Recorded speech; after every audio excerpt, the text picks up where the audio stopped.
Today is Monday, October 5th, 2020. Coming up on Roland Martin Unfiltered, Donald Trump being released from the hospital in a few moments. He's still in danger to those around him. We'll talk to a microbiologist about that whole issue and how the White House has turned into a coronavirus hotspot. In North Carolina, more than 11% of mail ballots that have been returned have been rejected. We'll dig into the reasons they are really affecting African Americans. In South Carolina, the battle between Jamie Harrison and Lindsey Graham is tightening. They debated on Saturday. We'll show you some of that. And in Michigan, has your voter registration been purged? We'll talk with investigative journalist Greg Palast. Millions of people are at risk losing power and water as massive unpaid utility bills pile up. What's the government doing about it? We'll talk to an official in D.C. And Rochester, New York Mayor Lovely Warren has been indicted on campaign finance charges. And a Connecticut sports anchor was fired after calling South Carolina Senator Tim Scott and Uncle Tom on Twitter. Speaking of Twitter, they're making changes to its artificial intelligence system to find out why it sometimes cuts black people's faces out of photos. And Operation Hope founder John Hope Bryan is here with his new book of hope. Plus, Fit, Live, Win with fitness expert Jim Jones, why any movement is important to get fit.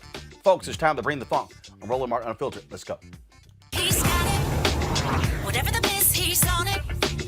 Whatever it is, he's got the scoop, the fact, the find. And when it breaks, he's right on time and it's rolling. Best believe he's knowing. Putting it down from sports to news to politics. With entertainment just for kicks, he's rolling. It's on go, roll, y'all. It's Roland Martin, rolling with Roland now. He's funky, he's fresh, he's real, the best, you know he's Roland Martin now.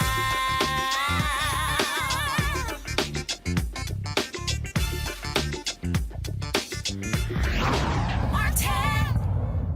Folks, Donald Trump is leaving the hospital today after being diagnosed with COVID-19 and spending just 3 days there, of course, interrupted by a spin around the block yesterday to greet his fans, which is pretty stupid. As of today, there are 7.45 million confirmed cases of coronavirus and 210,000 Americans have died. His treatment and quick release is raising lots of questions. Of course, he took to Twitter. You want to talk about just crazy, folks. Let me pull up this tweet to show you literally the level of ignorance of Donald Trump. He sent a tweet out today saying that he was going to be leaving the White House. But listen to literally what he said in this idiotic tweet, which looks, what, has he taken it down? Because I was going to pull it up here, where he actually announced before the doctors did that he was going to be leaving at 6:30 and talked about how, basically how he's beaten coronavirus and he hasn't felt this good in 20 years. Yo, I don't even understand the logic behind that. But some folks did have something to say about it, of course, when he went. The Rep Replies had this to say, and Alex, he was really on point. This message for the president. You finna quarantine? Quarantine? So you're trying to listen? Listen? You don't listen? No. Don't come talking about this some CDC guidelines. You don't listen to CDC. Remember? CDC don't know what they talking about. I dare you disrespect mega land like that and start listening to directions. Y'all don't listen to no directions. Y'all is the directions, remember? You finna quarantine. You scared. You scared. Get out of here. Back in these streets. These people want to rally tonight, man. And you in the bunker. Get out the bunker and get back out here in these streets. There ain't no corona. You finna quarantine. We in this together. No, we ain't. Y'all in this. We ain't in nothing. Sleepy Joe. He's weak, Sleepy Joe. But now you want a quarantine.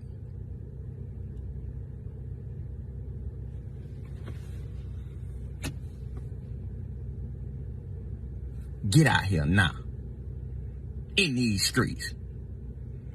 Throw some more Get back on Air Force One. And I better not see no masks on you. You don't wear masks. Y'all don't wear masks. You want a quarantine. Oh, you tested positive for COVID. Ain't no COVID, bitch. Joining me now, Dr. Christy McDowell, a microbiologist and CEO and founder of Baby Scientists, Inc. Dr. McDowell, glad to have you on Roland Martin Unfiltered. We've had all these news conferences with his doctors not wanting to release some information. There's no way in the world this man gets coronavirus last week, all of a sudden taking these experimental drugs and should be leaving the hospital, potentially infecting others. We already know 19 people who have been at the White House have tested positive. Today, Kayleigh McEnany, the press secretary, who yesterday addressed reporters without a mask on, and she kept saying how she tested negative. Well, guess what? Today, she tested positive. This is an example of you can come into contact with somebody and test negative for 3 or 4 days and then test positive. That's exactly right, Marlon. Thanks for having me today. The president leaving the hospital is completely and totally reckless and is totally dangerous because he is still highly contagious. He has active virus in his body right now. And he also has a very high viral load, meaning he is very contagious. And so going to the White House, he can spread it so easily.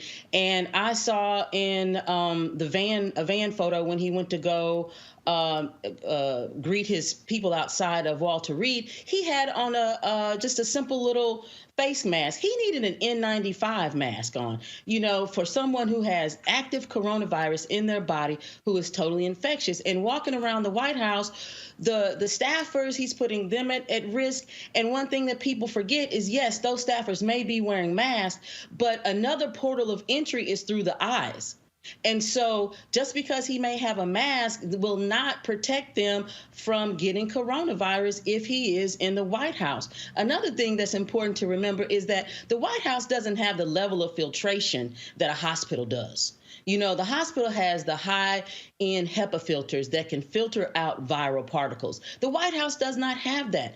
And the CDC put back on their website today that to confirm that the virus is airborne, something that he and his administration and his followers want to deny. This virus, once it is in the air, can stay in the air for a matter of time, which is significant, before it will fall to the ground or disappear. So it's very reckless and dangerous for him to be going back to the White House because everyone is going to be at risk.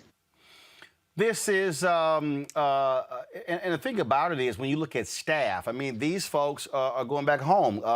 Kellyanne Conway, she tested positive. Now her daughter is freaking out on TikTok saying, hell, she may have infected me.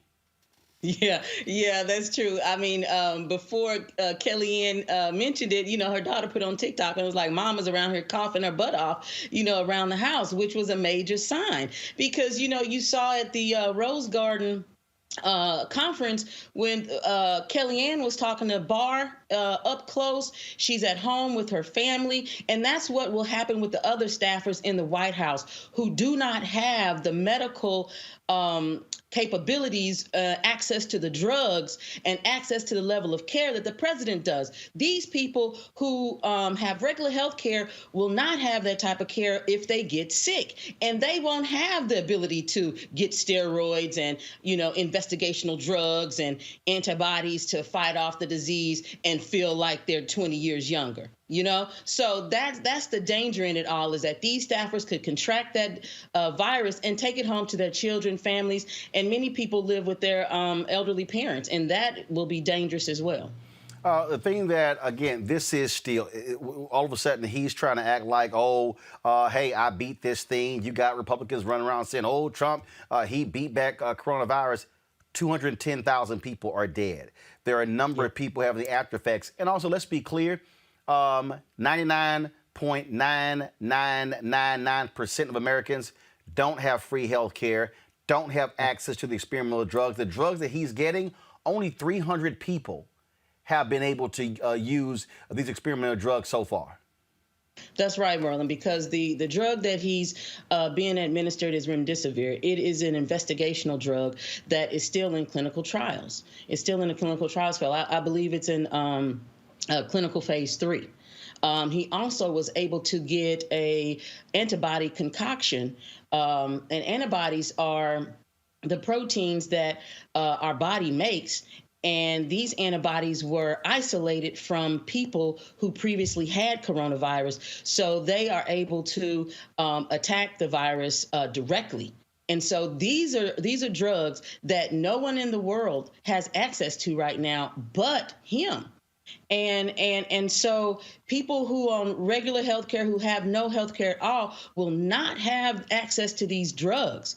And that's what makes his transfer back to the White House so dangerous, because his staff, drivers, the butlers, the cooks, they don't have access to this type of health care that can provide those level of drugs that he is getting. And so for him to say, oh, don't worry about coronavirus. Yes, people still need to worry about coronavirus. It's out here.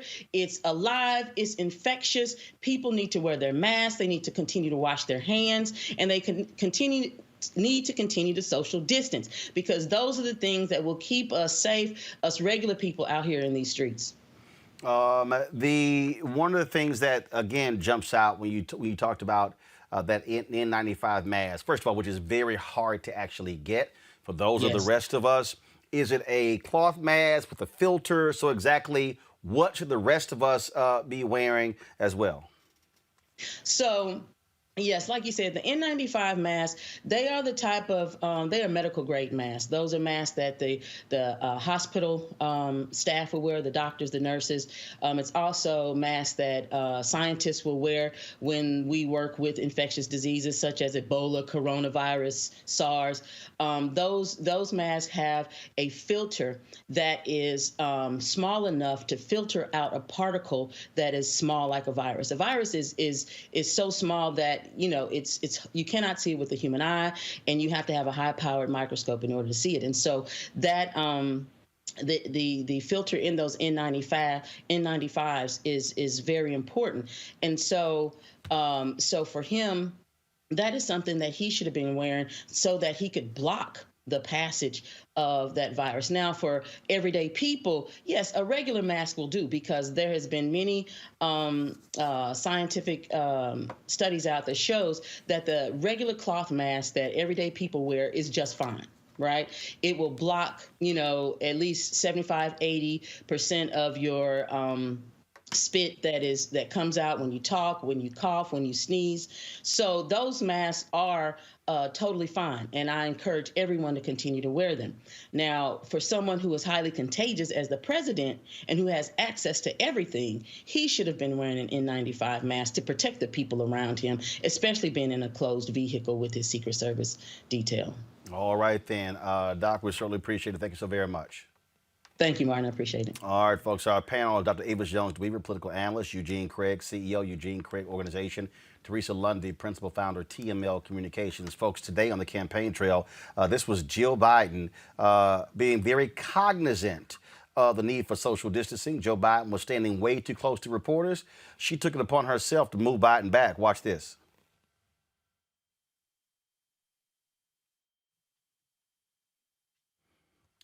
So again, you see right there where she's like, yeah, you need to pull you back. Right. That's what should be happening. We also, of course, are seeing right now this back and forth, how the Trump people are basically making light of Senator Kamala Harris. You have folks who, first of all, they've agreed to move apparently the podiums 13 feet apart. The Biden people, excuse me, the Harris people are talking about potentially erecting a plexiglass barrier. This was the barrier that was in place on Saturday night. Jamie Harrison brought his own plexiglass barrier in his debate with Lindsey Graham. And then if you have Katie Miller, who is a spokeswoman for the Trump campaign, basically making light of that. This is the same Katie Miller who's married to Stephen Miller, who actually got coronavirus earlier. And Teresa, the CDC recommends that if you're in the workplace, if you can, to erect such barriers. I agree. This is the time where we cannot take our lives lightly. Millions have died globally and thousands have died nationally. And I think, for when the president gets coronavirus and his team is getting coronavirus, I mean, essentially it looks like the only people that are safe are the vice president's team. So it looks like they'll be moving in the White House pretty soon. But I think we're all over. We're seeing a national attempt to, okay, you know what? Maybe we will start looking at CDC guidelines. Maybe we will start taking precautionary methods. But again, if your life matters to you, then you need to be taking the proper protocols, hand washing, temperature checks, PPE, if you have it. If you don't, go get it. And make sure you share it with a friend. But, I know right here locally, we just got finished opening up at 50% capacity for restaurants indoor. That's a huge risk. Like I am still opposed to doing that. I'm also just still doing takeout at this time and cooking more at home. But I think it's to each his own. People want to feel comfortable, but at the end of the day, you have to be safe. Absolutely. Bottom line here, Eugene, this is an idiot we're dealing with, an idiot who is all about attention seeking. He is so desperate for attention. That little drive-by yesterday was abysmal, putting those Secret Service agents at risk. He doesn't care. And so this whole deal now, the 6:30 deal, he's doing that to time it with the national broadcast outlets. He wants everybody covering him, getting out of the hospital. That's all this is. Yeah, look, that's all it is. It's a big show for him, right? At this point, all they're concerned about is the next 30 days of his election. His health be damned. The thing is this. Friday, when they his health be damned and his staff and White House personnel's health be damned. Yeah, well, look, it comes down to power, right? It's hey, we can't have this guy laid up in Walter Reed and the world, watching and his poll numbers steadily dropping. To the point where, Biden may rack up 400 electoral college votes because, now, Trump did his best to chase Corona. He finally caught Corona. As I posted over the weekend, I said my only regret is that the 210,000 people that have died from Corona of no fault of their own, I wish they had the same level of access to health care that this guy had, that spent, part of his time spreading misinformation about Corona, part of his time using his actual power to help the spread, and then part of his time doing his best to chase it to finally catch it. Avis, what we're dealing with here is a psychopath. That's what his sister Mary Trump calls him. I trust nothing that his doctors say. They are not being honest and truthful to the American people. And frankly, when their lips are moving, they're lying. Absolutely. And I completely agree. He is a psychopath because only a psychopath would have been as irresponsible as he was today with that particular tweet. But it's in line with how he acts anyway. I mean, just really think about this.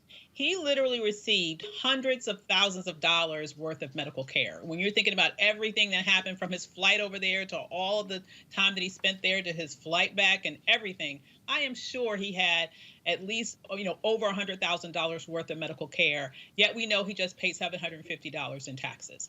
And we know that this sort of stunt, because something isn't adding up here. Something isn't adding up here.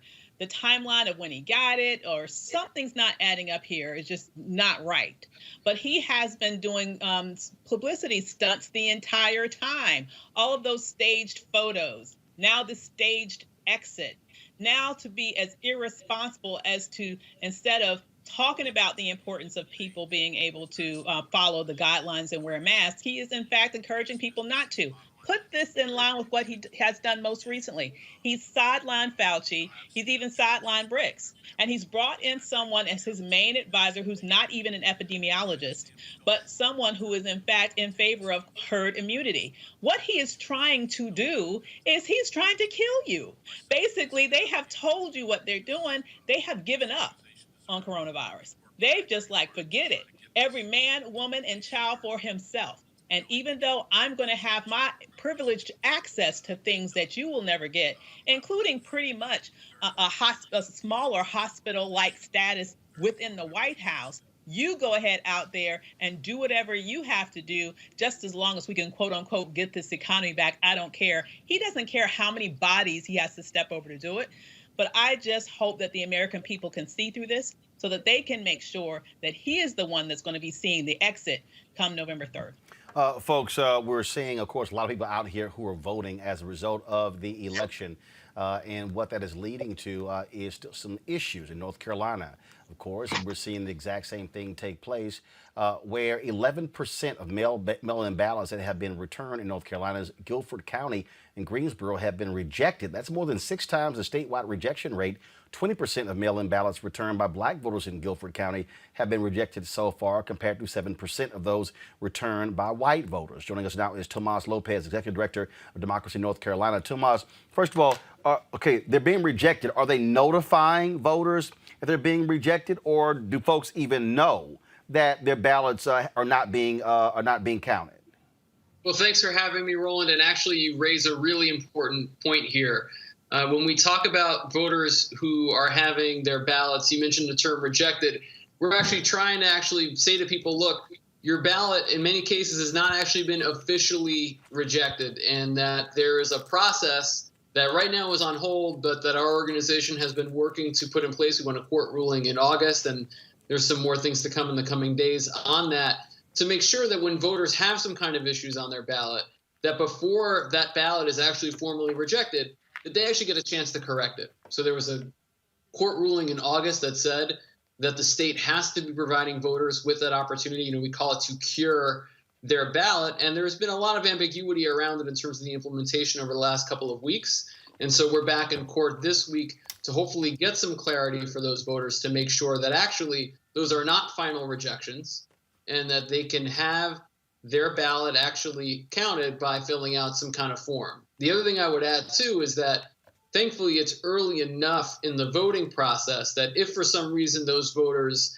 ballots, they say, well, they are rejected, they don't count, I know that those voters are going to be given a chance to fill out a new ballot. And that's one of the things that is, frankly, part of the procedure that election officials need to be following. But there is a lot happening at this moment. And I want to both, sound one, the concern, that we're seeing around ballots not being counted, but two, some level of assurance that, we are supposed to have a cure process that is continued to be worked on, and hopefully sooner rather than later, we'll get clarity on what the final version of that will look like. So how are folks notified? I mean, so if there are issues with their ballot, then does someone call them? Is there an email? Is a letter go out?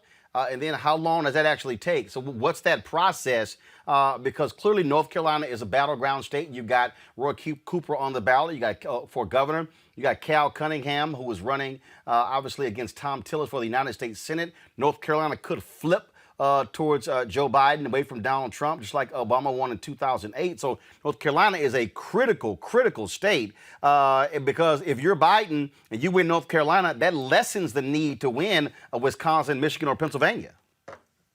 Well, one of the things that you mentioned, Roland, that's really important here is, that notification process is built into the clarity that we actually do need from our election officials and the courts. And to play out what's happened here is that we won a court ruling in August that said, North Carolina, you need to have a cure process. Our state election officials created a cure process. And then what happened was, subsequent to another lawsuit, they revised that process in late September. A few days after they revised that process, new litigation was filed by the Republican National Committee and the Donald Trump campaign challenging that process. And so right now, the voters' ballots that would otherwise kind of go through the full procedure, and if they had some kind of deficiency about getting a phone call and or an email and or something in the mail, that's all on hold for a little while, hopefully not more than a few days. So I don't have an answer for you tonight about, hey, here is exactly how the process is going to work, except to say that we know there's going to be some scope for voters, at least some voters who have some issues with their ballots, to one, be notified that there is an issue, and two, given the opportunity for its account without having to go fill out a whole new ballot. All right, then. Tomas Lopez with Democracy North Carolina. We certainly appreciate it. Thank you so very much. Absolutely. Thank you for having me. These are the kind of things that we are dealing with, folks. 28 days before Election Day. That is where we stand right now. We have been saying to you for the longest on this particular show, we have been saying, I need you to check your ballot. I need you to go to iwillvote.com. That's why we keep that graphic right there on our lower third, iwillvote.com, and also vote.org, so you can check your registration to see if you have been purged. We're going to be talking with Greg Pallas. Let me know when he's on about that issue, the purging that has been taking place and how a lot of them have been erroneous. If you go to vote.org, go back. Here's the deal, folks. Click check your registration. That's where you can check to see if you have been purged. I have had half a dozen people who watch this show every single day hit me up to tell me that they have been impacted by the vote purging. And so we want you to please double check your status to see if you actually have been purged. You can also register to vote. Now let's pull the graphic up. There are deadlines today all across the country to register, okay? If you're in Arizona, Arkansas, Florida, Georgia, Hawaii, Indiana, Kentucky, Louisiana, Mississippi, Ohio, South Carolina, Tennessee, Texas, today is your deadline. Tomorrow, the deadline is Illinois, Nevada, and New Mexico. Wednesday, Missouri, that is your deadline to register to vote. Even though voting is taking place in North Carolina, you have until Thursday to register for this election. Idaho, New York, North Carolina, and Oklahoma as well. Delaware is Friday. All of that is important because, folks, at the end of the day, it's real simple. If you're not registered, you can't vote as well. And so those things are critically important. And so we've got to make sure. I keep asking all of you, just simply reach out to 10 friends of yours and simply say, hey, are you registered? If you're not, tell them exactly where they can go. iwillvote.com, go to vote.org as well for them to be able to vote. And so that's important for us to do that, okay? That's important for us to do that. Today also, this is the early voting in South Carolina. This is what Jamie Harrison put out today. Absentee voting in South Carolina begins today. South Carolina does not have early voting, but it's only absentee voting, and so that begins today. Speaking of Jamie Harrison, there was a debate that took place on Saturday between him and Lindsey Graham. Lindsey Graham is real concerned about this particular race and how it will actually impact the voters there. He complained often in that particular debate, and then about Jamie Harrison, all his money he is being raised. One of the issues that came up dealt with that of the Supreme Court. And remember, Lindsey Graham said, use my own words against me. Even in Trump's final year, if a Supreme Court vacancy comes up, we're not going to fill it. Jamie Harrison reminded him of that at the debate on Saturday. Son, you change the rules. He changes the rules every time he gets. You know, Senator, you said, use my words against me. And you said it after the Kavanaugh meetings, not before the Kavanaugh hearings, after the Kavanaugh hearings. And your words, your promise was that no judicial nominee should be considered or approved or what have you in the last year of an election. And you even named President Trump when you said it. And so this is my thing. You know, my grandfather always taught me, he said, Jamie, a man is only as good as his word. Well, Senator, how good is your word when you made a promise to the American people? And even more, you made a promise to the folks in South Carolina that you wouldn't be doing what you're doing right now. It reminds me of playing Monopoly with my son. You changed I showed you earlier that plexiglass that was actually set up between the two of them. And the issue, of course, the pandemic also came up in this debate. This is what Harrison had to say about that. This has impacted me personally, Judy. My grandaunt Gladys passed away this July in a nursing home by herself. That is the story that so many Americans are experiencing right now.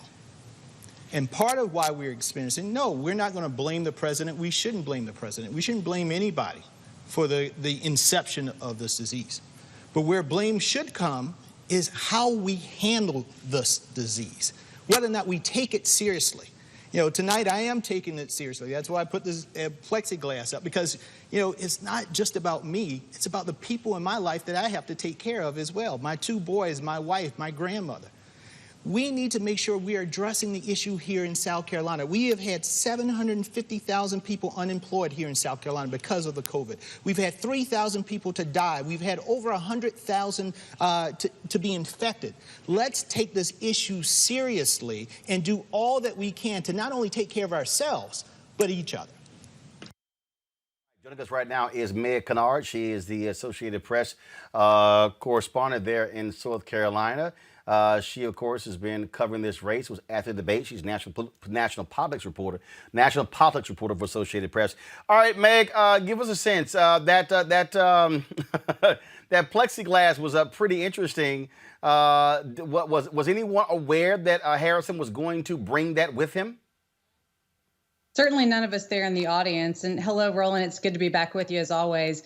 You know, when I walked into the debate hall that night, a couple hours before game time, and saw that partition, I was kind of wondering, okay, which candidate's side is that? Because they weren't labeled.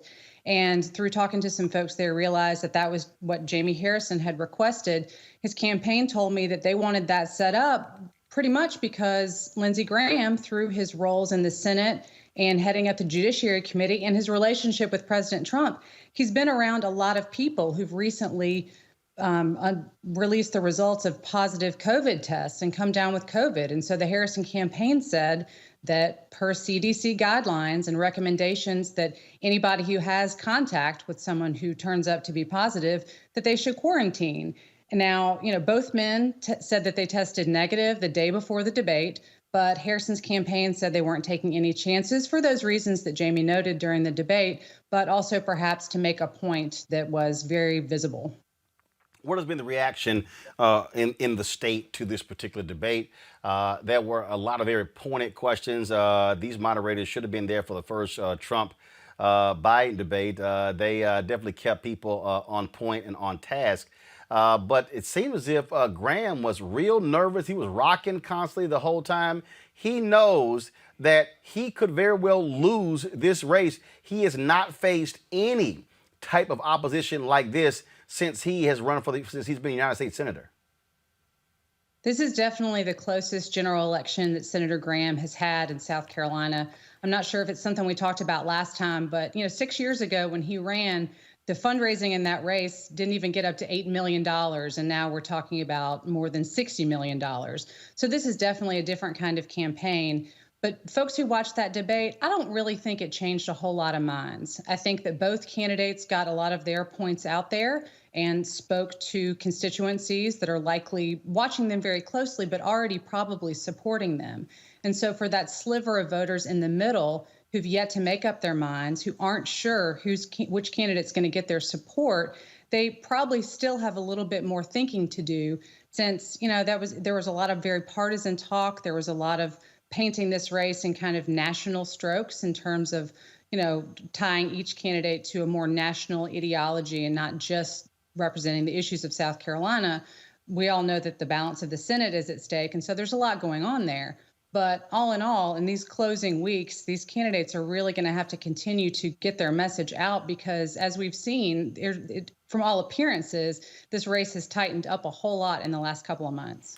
Where is it going to be decided? And again, why all of a sudden is it tightened? Is it because there are a number of people who are simply dissatisfied with Donald Trump's job? I mean, look, this is considered a deep red state, and Republicans look at this as a guaranteed victory Donald Trump is up, in a significant way over Joe Biden in South Carolina. But why is this race tight?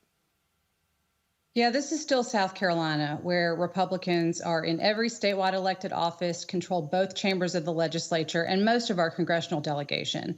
So, a South Carolinian, a Democrat, hasn't been sent to Washington from South Carolina statewide in quite some time.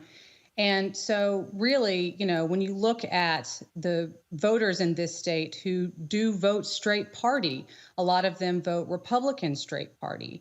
And if those voters are going and supporting Donald Trump, then in order to not also be supporting Lindsey Graham, they wouldn't be able to do that and would have to kind of parse out those Republican offices. Jamie Harrison knows that he needs to be able to cleave away some of that support and continues to make that argument. But one of the reasons why this race has gotten so much attention is because from its very inception, Jamie got a lot of national attention, got national fundraising dollars. That's why you've seen the fundraising on this side of the race totally balloon compared to cycles past.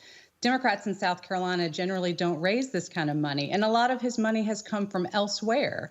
Those people can't vote here, but they certainly have been able to get Jamie the money that he's needed to stay on the airwaves, to do the kind of advertising that a lot of Democrats in this region generally don't have the opportunity to do, particularly with Senator Graham's position as chairman of the Senate Judiciary Committee. There are a lot of eyes on him in that role as well. So given the Supreme Court nominating process that's going on, that just adds another layer of interest to this contest. But also, I just saw that outside PAC's about to drop $10 million to help Lindsey Graham, so he's certainly not complaining about their outside money. Yeah, the Senate Leadership Fund has recently announced that they're going to be spending $10 million in the closing weeks of this race to support Senator Graham. So certainly there's been a lot of PAC activity going on both sides, but that is certainly a last-minute kind of sign of strength in terms of helping keep his message out there. Senator Graham's fundraising has not been shabby. He and Jamie Harrison have been just about matched in terms of the amount of money that they themselves through their campaigns have been bringing in. So everyone here, as well as on national cable as well, but there have been a whole lot of ads being run. You can barely turn on the TV without seeing one from one side or the other, or a political action committee or another third-party group. So, yes, it's going to get even more intense in the last couple of weeks. Last question for you. Jamie Harrison desperately needs massive black turnout. Coronavirus has obviously impacted all of that in terms of being able to directly engage with voters. Are we seeing significant amounts of energy among African Americans in South Carolina getting behind his candidacy? You're right. He certainly needs that. And a lot of the voters that I've talked to throughout the campaign, particularly black voters, since they do make up most of the Democratic voters here, are very excited about Jamie. Obviously, South Carolina already has a black senator in Tim Scott, who happens to be a Republican. But in terms of Jamie's candidacy, yes, it does seem like there's a lot of interest, particularly among black voters. I was out at the Richland County voting office today because in-person absentee voting started here in South Carolina. And I talked to many voters, some of them African American, who are very excited about this race. And they're out there on the very first day that they could actually vote in person to go ahead and cast their ballots. So among all voters in South Carolina, I think that there is, we went through that whole presidential primary process. There's been a whole lot of attention on this state for a very long time. And that was massive turnout in that primary. That was a lot of turnout. You're right. Record-setting turnout in the Democratic primary, which was open to voters in both parties. You didn't just have to be a Democrat, but that does certainly portend that we'll be looking at significant numbers of voters in the general election, too. All right, then. Meg Kennard, Associated Press. We surely appreciate it. Thanks a lot. Always good to see you. All right. Thanks a lot. Folks, I told you about the, disenfranchisement we are seeing with the purging taking place all across the country. Save My Vote 2020, a project of the Palace Investigative Fund and media partner Tom Hartman. Their mission is to provide information to educate voters and conduct complex and deep investigative reporting. The most recent project is a way for Michigan voters to find out if their voter registrations have been purged and sign up online. This is something, Avis, that they have been doing, looking at Georgia. We know we've seen voter purging take place in Ohio and so many other states. And so what we have to contend with are the actions of the state officials when it comes to this very thing, when it comes to problems with these purge lists, because people simply don't even know that they're sitting here with a voter registration card and they've been removed from the rolls. Yeah, this is one of the most insidious methodologies that the Republicans use in order to rob you of your voting rights. This is something that is very intentional. Unfortunately, it's something that we see every single election. How many Republicans have we heard quoted specifically saying that if everybody votes, we lose? So they know that their whole strategy for eking out a victory is to disenfranchise as many people as possible, and especially disenfranchising the Black community. So it is absolutely imperative. It is absolutely imperative that people not get a false sense of security by looking at their voter registration card. They have got to go and double check their registration status to make sure that they have not been purged, because there are people out there every day getting paid millions of dollars in order to steal your vote. Greg Powell, he joins us right now. Greg, this investigation of in Michigan, what is it revealing? We know, of course, in Georgia, where y'all showed that 300,000 ballots, 198,000 were in error. What's happening in Michigan? Well, yeah, we had literally just short of 200,000 people in Georgia removed from the voter rolls by Brian Kemp's successor. In my report for the ACLU issued just a couple weeks ago, 198,000 of those voters were removed for having moved. Hey, if you left Atlanta, you shouldn't be voting in Atlanta. If you left Georgia, you can't vote there, except we found out this. Those 198,000 people didn't move. We know that because we hired the post office through its number one contractor, which, by the way, Georgia didn't do, and they're required to do by law. You can't say take away someone's registration if they've moved unless you check that with the post office. They didn't. We did. Then we also checked with the top experts in address verification, which we hired the guys who check for Amazon and eBay and Google. We hired them, and they said, yep, these 198,000 people, they may not have moved, but they have something in common. They're guilty of voting while Black and voting while young. And we just put out yesterday, hosted at Leonardo DiCaprio's Instagram, was a 1-minute film to encourage people to check their registrations. And I don't care if you've been voting at the same place for 50 years, Roland. You have to check. And that 50-year item is not random. I was there in Atlanta when Martin Luther King's 92-year-old cousin was about to vote for her 50th year at the same voting station. I was there and I filmed her when she was thrown out of that voting station because they said she had moved. Roland, I went to the house that they said she had moved away from. She's living at that house with Martin Luther King's picture on the wall because he used to have Sunday dinner with them after church every Sunday. And so, look, I don't care how long you've been voting in one place. You check your registration, or you go to SaveMyVote2020.org and see if you're on a purge list, if you're on the list in Michigan, in Georgia, in North Carolina, or Wisconsin. Please, if your name's there, you better re-register. And in Georgia, it's today. That's it. You can register online today. Please do it. And so, are we seeing any other states where they are actively purging people? Oh, yeah. So in about 30 states, you're seeing a just wipeout of young voters, African-American voters. Asian-American voters are also a new target. And we have so check yourself in Ohio. This is really important. Ohio is another day that closes out. I think it closes out today. So go online to the Secretary of State's website in Ohio, or just say vote.org is another place, vote.org. See if you're registered and correct your address if you aren't if it's the wrong address, by the way. That's important. If you want to do a mail-in ballot, hey, listen, you can't mail it in if it ain't mailed out to you. If they've got your wrong address or you've been purged, you ain't getting it. We see in Wisconsin, a right-wing group is suing to remove, again, over 100,000 voters from the voter rolls. And if you go to gregpalace.com, you'll see our reports there for Wisconsin for Black Voters Matter Fund, which we did the investigation for. And we have a map showing the census tracts with the highest African American concentration population in Milwaukee.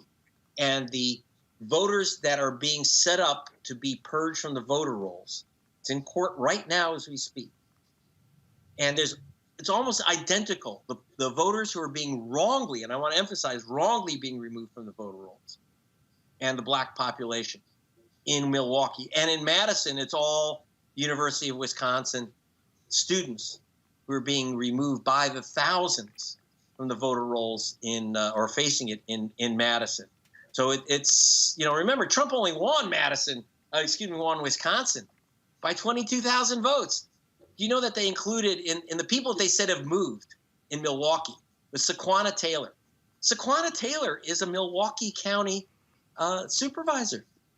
So I doubt if she moved out of Milwaukee, but they have her down as moving out of Milwaukee. But of course, she was guilty of attempting to vote while black. Well, again, the Supreme Court has allowed this voter purging. That's one of the reasons why Republicans have been so aggressive at doing so. So, Greg, we certainly appreciate all the work that you've been doing, and we want to keep folks alert. Where should they go to double check again? What's the website? Okay, check your vote at vote.org, or see if you've been on the purge list. It's Save My Vote 2020. If that confuses you, just to go and see the film off of Leonardo DiCaprio's Instagram, and that will take you right to where you can check and re-register today. All right, Greg Powell, we certainly appreciate it. Thanks a lot. Eugene, Republicans again are about purge. They want to shrink the electorate in order to help them win. Look, if you can't beat them, cut them in half. And that's what Republicans are doing, right? When voters turn out and vote, more times than not, Republicans are not going to win because Republicans aren't courting the next generation of voters. They aren't courting Gen Z voters. They aren't courting black voters. They aren't courting brown voters. They aren't even courting women voters, and women have the right to vote for 100 years now, right? And so what you see is that in a lot of these close places, a lot of these close states, these close U.S. Senate races, these close House races, they're doing their best to chop up the voting population to save seats and to save power. But, you can, the only way you can defeat that is with overwhelming massive turnout. As to what Teresa, but again, though, but the issue that you're dealing with is, you look at the poll numbers that are out there, but it also comes down to enthusiasm on all sides. And so the question is, for black men, are they going to be as enthusiastic voting for Joe Biden over Donald Trump? Trump is looking at polling anywhere trying to get upwards of 20% of black men. And also in terms of, are you going to be able to get out young people? COVID changes everything as well. Because people are like, man, do I vote in person? Do I vote by mail? Is my mail ballot going to count? So it's a lot of stuff that's really going on here. I think coming down towards the last days of enthusiasm, we have been seeing the enthusiasm rise, especially on the social, the digital, text messaging, email blasts. A lot of those platforms have been increased due to, one, the coronavirus, but two, I think a lot of people are starting to have these conversations, especially when we're looking at the numbers for the pandemic and what lives have been lost during the pandemic, and then starting to look at local and state resources and seeing that they're limited or not even being funded. I think people are waking up and understanding that the time is absolutely now, that these 28 days, we are going to be checking to see if we're on the registration polls. Are we getting purged? And where is our polling locations? So I think enthusiasm is high. I think the Biden-Harris campaign has been doing very well, especially here. I always love plugging in Philadelphia. But in Philadelphia, they have been hiring massively, even through all the controversy of them saying that there was Trump poll workers there. Of course, this isn't the season right now where poll workers are actually supposed to be there, but people who needed satellite services are able to be there, right? So if you're not there for a service, then you got to go. But I think people, again, are starting to wake up and they're going to vote. And I think since, PA is one of those states where early voting is happening, the tabulations are coming in. And I think we'll see a very, very different number than we did in the primary election. Again, Avis, we have to be just constantly vigilant And we just got to keep, I just think, just nailing it over and over again so people understand what is going on here. The Trump people will do whatever necessary to cheat to win this election. They are already planning their next steps. Absolutely. I mean, they got in by cheating. They're going to look to stay in by cheating. I mean, in many ways. And so they will do whatever it is that is necessary in order to hold on to power. We need to understand that this is not a playing field that's even. It's not one where we're going to have both sides who are trying to play by the rules. Trump will do anything. And so how do you counteract that? You have to counteract that by being vigilant. By going back and double checking, making sure that you are in fact registered. And you have to then go ahead, and I'm hoping that people will vote early whenever possible, vote early and in person, so that if we don't have to necessarily rely on everything that has been sabotaged in terms of the Postal Service. If that is your only and best route in regards to being safe, please, please, please follow all of those instructions to a T and vote early.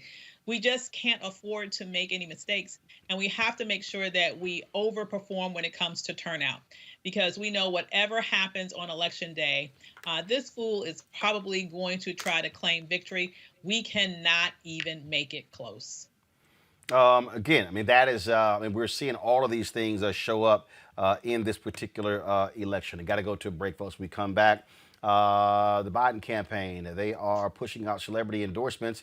Of course, we're going to show you Frankie Beverly, who dropped the video for them, also the OJs, and then also some other folks who they are trying to use to drive out the black vote for this election. We'll be back on Roland Martin Unfiltered. You want to support Roland Martin Unfiltered? Be sure to join our Bring the Funk fan club. Every dollar that you give to us supports our daily digital show. There's only one daily digital show out here that keeps it black and keep it real as Roland Martin Unfiltered. Support the Roland Martin Unfiltered daily digital show by going to RolandMartinUnfiltered.com. Our goal is to get 20,000 of our fans contributing $50 each for the whole year. You can make this possible. RolandMartinUnfiltered.com. What's up? This your boy Wyclef Jean. You got one vote. Use it. Hi, I'm Teresa Griffin. Hi, my name is LaToya Luckett, and you're watching Roland Martin Unfiltered.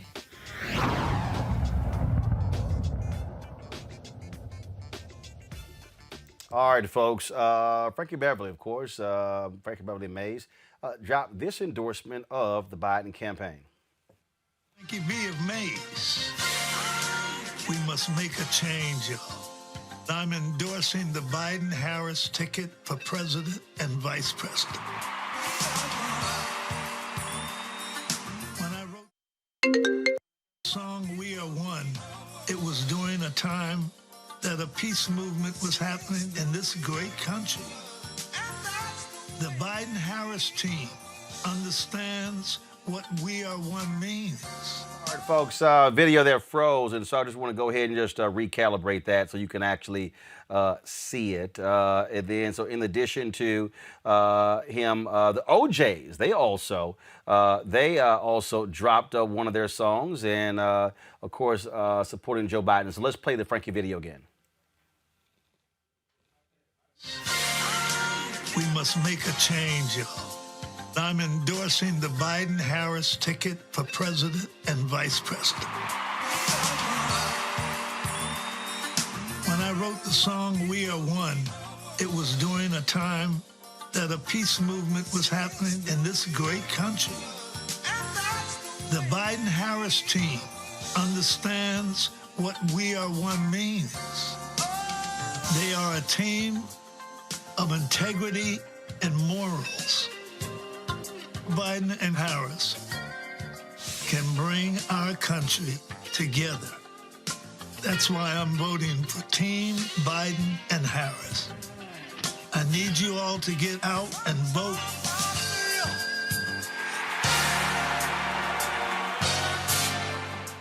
All right, Coach. So that's Frankie Beverly. Now, also, the OJs put out their own particular ad. Let me see if I can pull this up right here, folks. their endorsement. We thought that was pretty interesting. Of course, y'all remember we also had the Whispers on. They also were pushing Biden and Harris as well. And so this right here, let me see if I can go full screen, folks. Hold on one second. I'm going to play for you this video here of the OJs. Let's see here if I can go ahead and get it full screen for a moment here. You know what? Let's just go ahead and play it right here.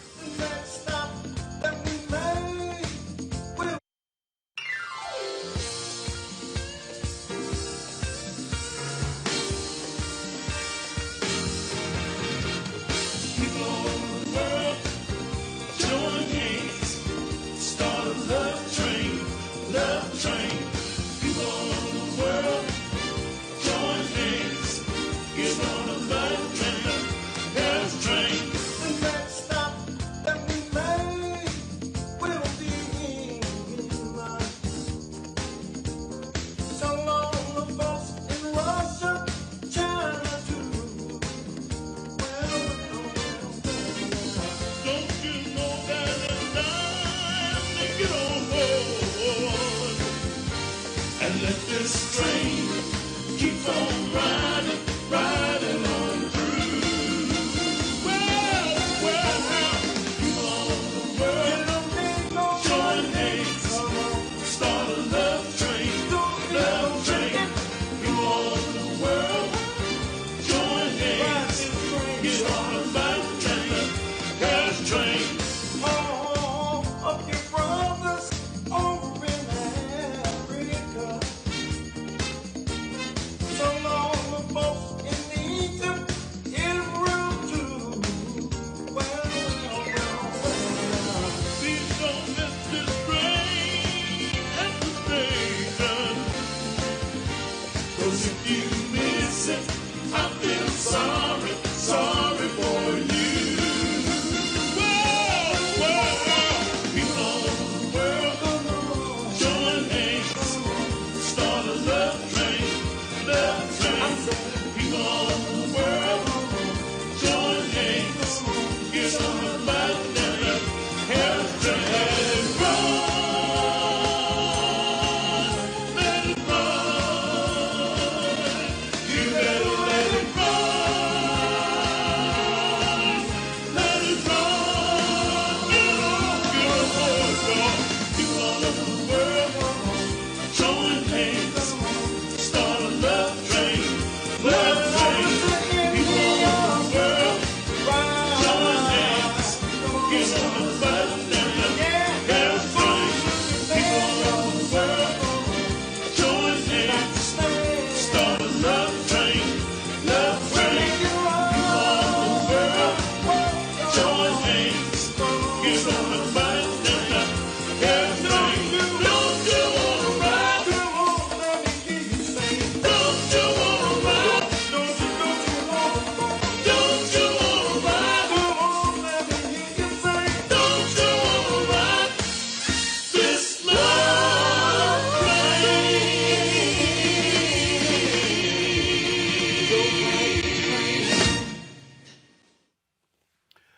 It's interesting, Teresa. There's some folks who say, well, this is pandering. But here's the deal. First of all, the Biden campaign announced today they're going to be dropping ads in battleground states featuring Monica, Ludacris, Jermaine Dupri, and Jeezy as well. I talked about Plies, of course, videos that he's been putting out. But here's what's interesting. Republicans put out country music acts. They put out Lee Greenwood, Ted Nugent, and others. So this idea that this is somehow like, oh my goodness, you can go back to the 1960s, Frank Sinatra and others who did ads for John F. Kennedy. This is nothing new. We put an entertainer in the White House. I mean, not all of us here on this panel, but those who voted in 2016 essentially put an entertainer in the White House. What do I mean by that? He was a celebrity. These folks are celebrities given their talents and their gifts, and they are entertaining and engaging the public in their own way that they know how to do. We are all quarantined. No one's on set. They are social distance on their computers or laptops, and they're using their live stream, and they are making sure people understand that it is an important time in our country that we need to go out and vote. And they are doing it in a great way. They are doing it in a fun way. And I think we just need to encourage more artists, more local, more national, more international artists, because again, this election season has not only shown the importance, it has shown the resilience of every American and every person who has lost a loved one and who knows how great this country is. So I think it's just great. Well, here's what I find to be interesting, Avis. Celebrities, they get the vote too. So there's a notion that somehow folks should not be involved in the campaigns. As Teresa said, that's what these fools voted for in 2016.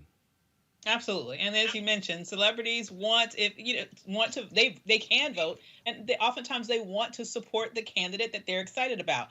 The thing that really gets me, though, I'm not sure exactly the comments that you're referring to, but I have seen comments similar to this using that word pandering just about everything. It's like nothing, everything is pandering, and then they'll say we want to talk about issues, and I'm like, have you ever heard of Google? Because 2.5 seconds on Google, you could look up the Lift Every Voice platform by the Biden campaign. Oh, yeah. I've had people say, oh, my goodness. Biden hasn't put a black plan out. It's right there. It's right there. It's right there. So, it really annoys me when people see something like this and they're saying, oh, this is pandering, I want to talk policy. It shows me how little you really care about policy. Because if you would have cared about policy, you would already know that what you're asking for already exists. Well, also, Eugene, if you cared about policy, Donald Trump wouldn't be in the White House. If he actually cared about policy, upwards of 20% of black men wouldn't be thinking about voting for Donald Trump. Well, it's never been about policy. As a political consultant, you're going to move more people with emotion, more people with culture, more people with things they relate to than you will with policy. It almost very rarely comes down to policy.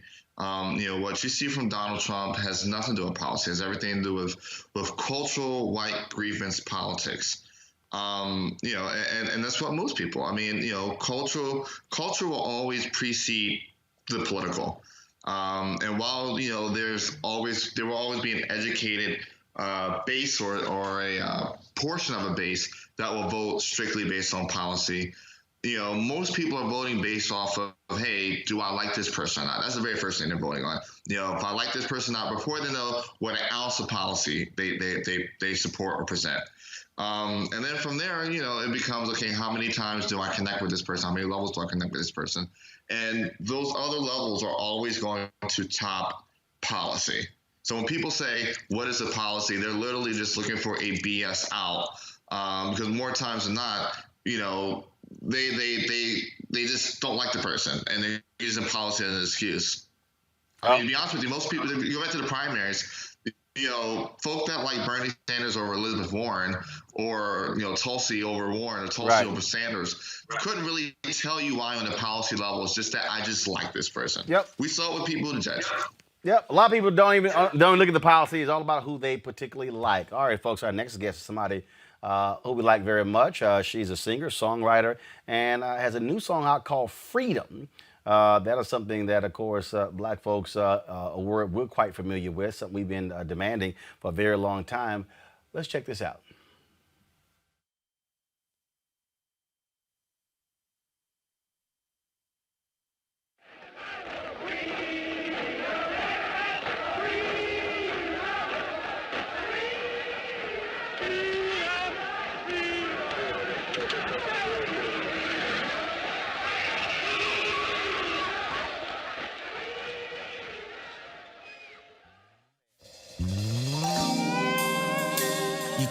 Buy it, but oh, you can waste it. By not remembering who you are, you can waste your most precious gift, freedom.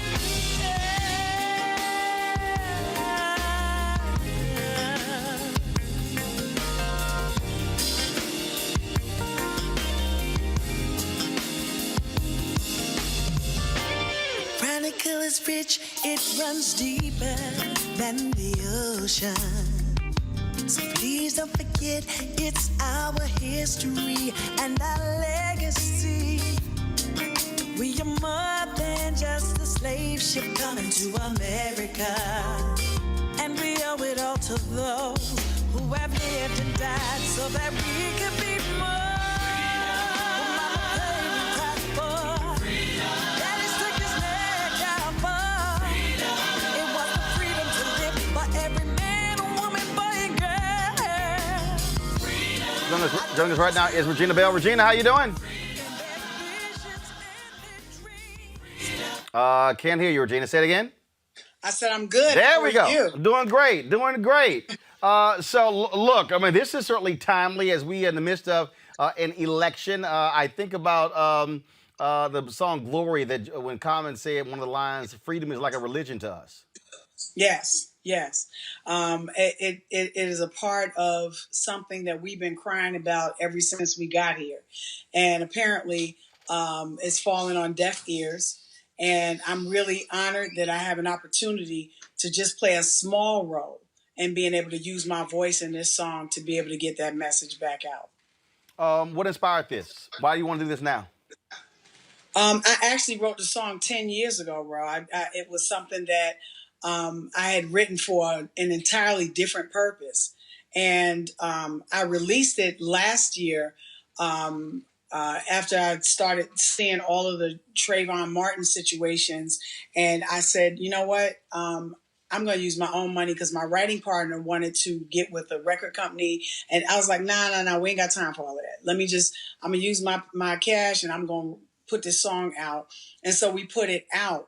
But then here recently, it got picked up again because of everything that we're seeing right now. So, I hate that it's, kind of prophetic, but it's not really prophetic because it's been consistently going on. We just have camera phones. What do you make of, we were talking about a little bit earlier, the people who say celebrities should just shut up and not be involved in politics. They shouldn't be endorsing folks. We don't want to hear from them. What do you say to the folks who say that? I basically say that if you have an opportunity to voice your opinion and to say what you think in terms of what people, in terms of what you want, who you want to endorse, then why would you take that right from me? This, of course, is a critical election, and there are people who, and I've heard enough people who say, look, my vote means nothing. I don't see anything changing, so why should I even waste my time? What do you say to those folks who have that opinion? I was at a rally on Saturday in Birmingham, Alabama, and I said that statement makes me so crazy. It makes me so angry because as African Americans especially, I think everybody should vote, but I think for African Americans, it's not only that we have a right and responsibility to those who have paid so many dues, have sacrificed their lives and done so many different things for us to be able to have this precious right to be able to walk up and cast our ballot. It reminds me of that statement where my mother said, girl, if you don't get my face, I'm going to slap you in the yesterday. So it makes me, it incenses me because we have a responsibility. And to me, when you make that statement, you're negating that responsibility. You certainly have a unique vote shirt on there. That is so the V is in blood? Yep. And it's signifying, like I said, some of my foremothers and forefathers and my village family who sacrificed their lives, their very lives, being beaten and just even the humiliation, having to guess the number of bubbles in a bar of soap or the number of jelly beans in a jar or reciting the Constitution. I mean, these are things that they had to do that I could just walk up and present my license now and just cast my ballot. That certainly obviously is a huge difference. Folks are asking, where'd you get the shirt from? No, people. I had it made, actually. You had it made?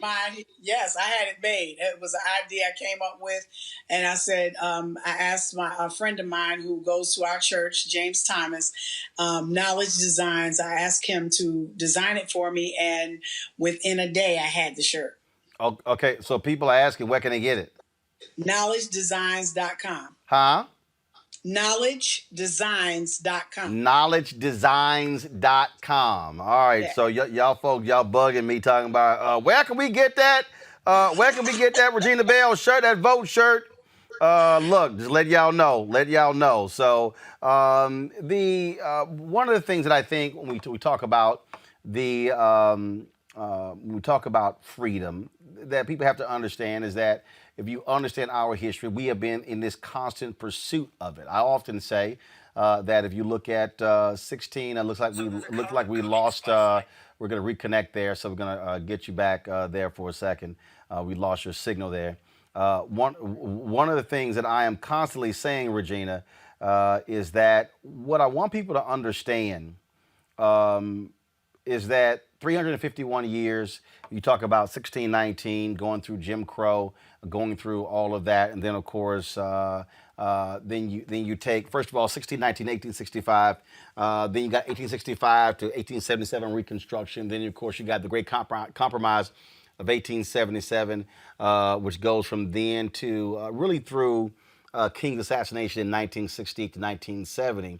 That the reality is, and we as African Americans have only been technically fully free Americans for 50 years. Technically, because when you still look at police brutality, when you look at lawsuits, when you look at all of those different things along those lines, it puts it into context. We're trying to get Regina Bell back. Teresa, it puts it into context when we talk about our freedom, because when there are those who somehow think that we're all on the same page. No, we're not. We are still dealing with the reality that we are not fully free Americans. Bondage did not levy up after 50 years. It is still going on today. Anytime when we can have the type of rhetoric, when we can have our public officials calling the media untrue and unreal and irrelevant, anytime when we have the injustices of Breonna Taylor, the injustices of Trayvon Martin, and the list and the hashtags go on, we can see that we are still in bondage, where we still have to fight for equal pay, when we still have to fight for gun lobbying issues. There's just so many issues happening here in this country. It doesn't really show on people as a whole. It shows on a particular injustice that happens to Black people and people of color, but more so African Americans throughout history. And it has been going on for generation after generation.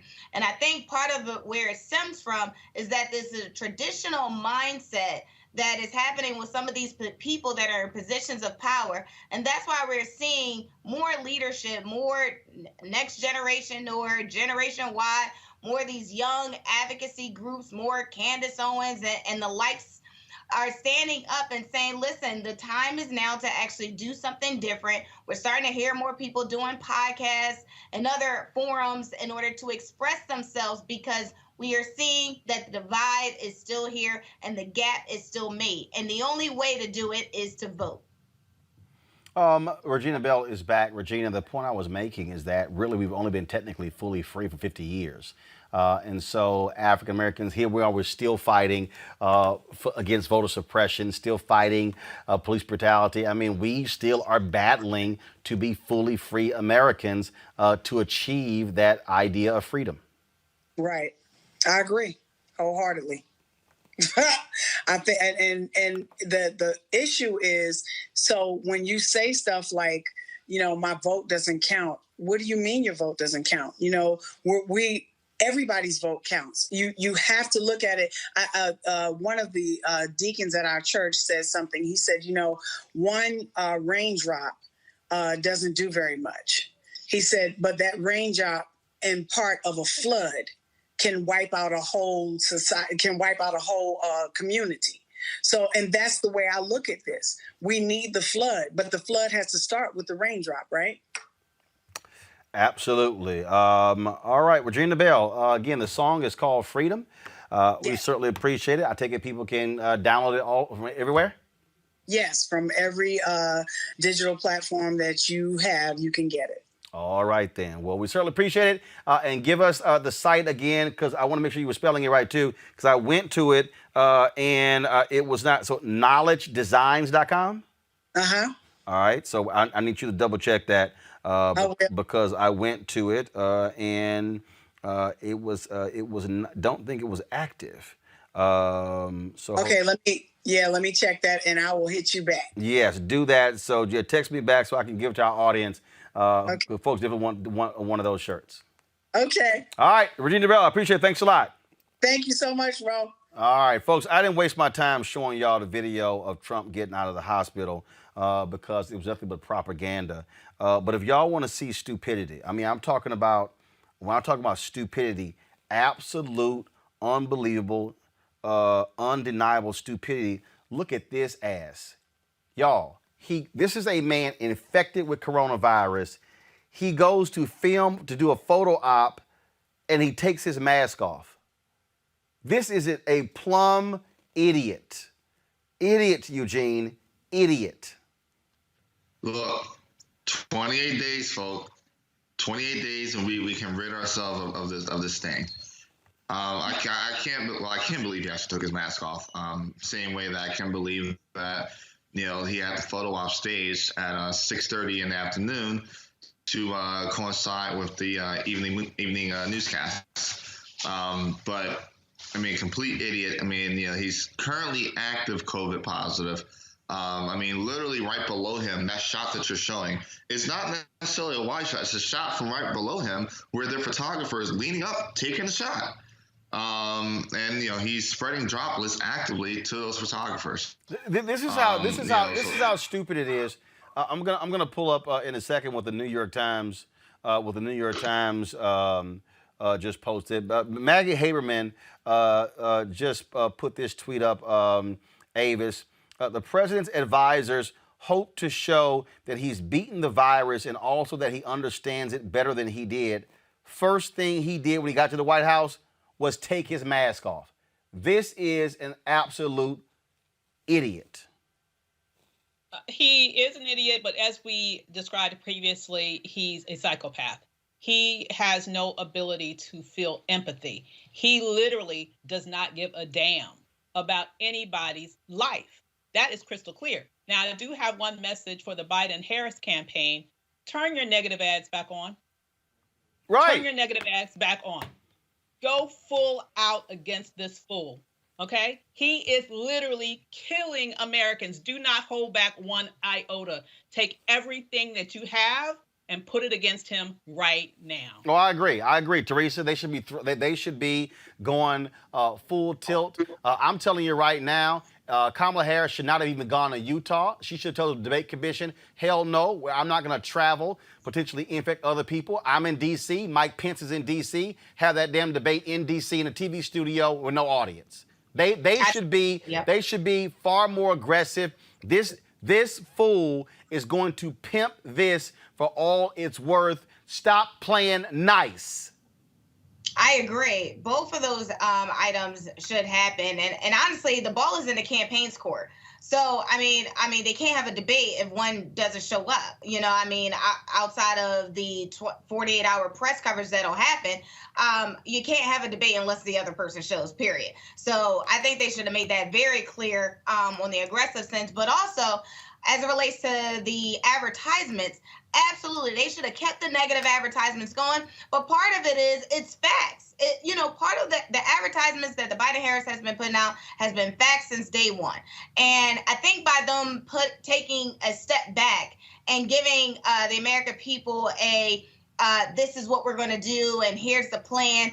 I think it goes back into the narrative of what Trump was doing early on, is saying, listen, we did do exactly what the Democrats are saying that we didn't do. We did rebuild the economy. So they are still throwing out those talking points. And then by us taking a step back, I think it also puts them in a position where they have to do more on the ground and engagement and more conference calls and stuff like that, where I think if we'd have kept the facts up, early on and continuously with the TV ads, I don't just think right now is the time to shift any type of dialogue. No, absolutely, folks. So many being impacted by coronavirus. Millions of Americans risk losing power and water as a result of massive unpaid bills. As a result, electric and gas debts are threatening to reach or exceed $24.3 billion by the end of the year. At the start of the coronavirus pandemic, many states acted quickly to ensure the residents would not lose their power or other utilities if their jobs or wages were slashed. Now, only 21 states in the District of Columbia still have such disconnection bans in place. That leaves just about 180 million Americans at risk of losing service. Joining me now is Sandra Matavufrai. She is a director of the D.C. office of the People's Council. This is obviously a huge issue, Sandra. Look, the Congress has not acted. They've not restored the $1,200. They haven't moved at all. And here we're moving into from fall to winter. People are definitely going to be feeling the effects of this if there isn't some type of action in D.C. Well, you're absolutely. Hello, Roland. How are you? Great. Thank you for having me. Yeah, you are absolutely right. We are reaching a critical mass with respect to the provision of essential services such as utility services, your gas, electric, water, and telephone service. You're right that we have been living in somewhat of a safety net, a moratorium that was the result of agencies, offices like mine, who really advocated at the very beginning to ensure that those services were not disconnected.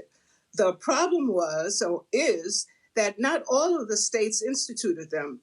Only approximately half, a little more than half. But alarmingly, many of those are now expiring. So those moratoriums are being lifted. As you mentioned, there are only 20 states that currently have moratoriums, and some of those are set to expire within the next few days. I spoke with a reporter recently, and he said, well, are we at the cliff? We are really at the cliff and about to jump off. We don't know what's going to be done. Congress has not acted.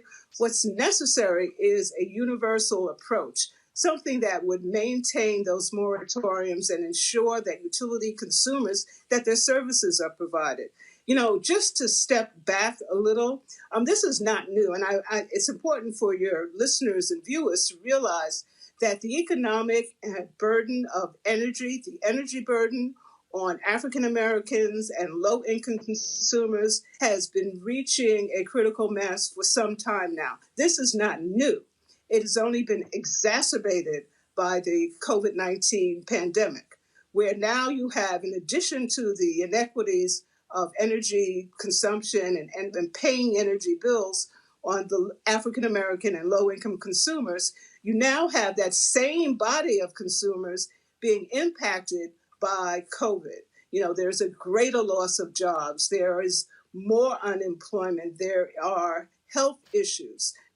Even people have lost their family members. So all of that combined makes it even more difficult for those consumers to pay their bills. I mean, the numbers are staggering. Black households spend more than 43% of their income on utility bills than white households. Low-income households spend 3 times more on energy costs compared to non-low-income households. And 67% of low-income households face a high energy burden, and 60% of low-income households face a severe energy burden. This has got to be the only way of really getting something done is to have a national approach to it, to make certain that it goes beyond the safety net, which will, clearly all of the moratoriums will ultimately expire. We need to do something to make certain that utility consumers, low-income consumers, African-American consumers don't bear or continue to bear a disproportionate amount of the cost. So what happens? So if Congress doesn't act, then what happens? Well, what we've done, many of these state offices, consumer advocate offices, enlightened public officials, regulators, we have, come together with campaigns. One, my office in particular, we have petitioned our utility commission, the DC Public Service Commission, to initiate a stakeholder group where there would be a collection of consumer advocates, the utilities, the regulators, to come together with really, different plans that would take into account the long-term impact of COVID, the long-term impact of the energy burden, the disproportionate energy burden on African Americans and low-income consumers. And there are all sorts of programs and policies that can be instituted. And the value of that is doing it on a collaborative basis so that you can, the brightest of the bright can come together and see, what can be done. And, what's important also is to make certain that we have the voice of the community.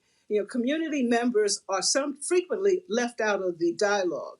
And, that's one of the mission, that's part of my mission as a People's Council, to make certain that they have a voice and bringing them to the table. We can hear, what the problems are and then come up with concrete solutions.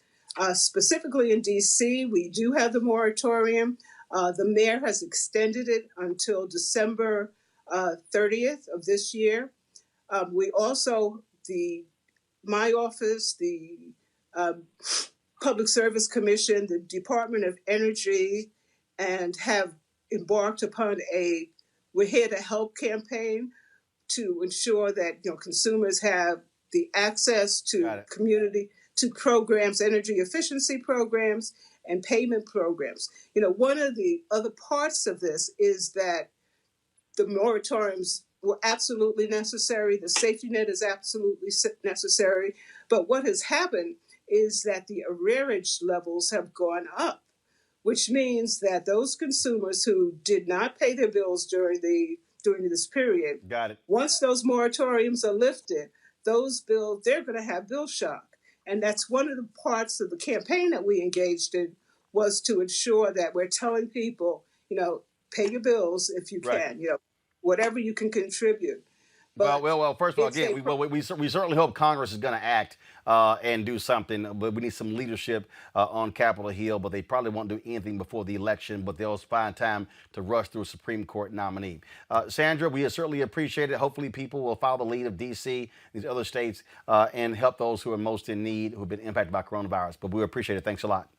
Thank you. Thank you very much. All right, then. Final comments. I'll go to you, Avis. Look, this is how everyday people are being impacted by coronavirus, and political leaders aren't doing jack, and all Trump is doing is photo ops.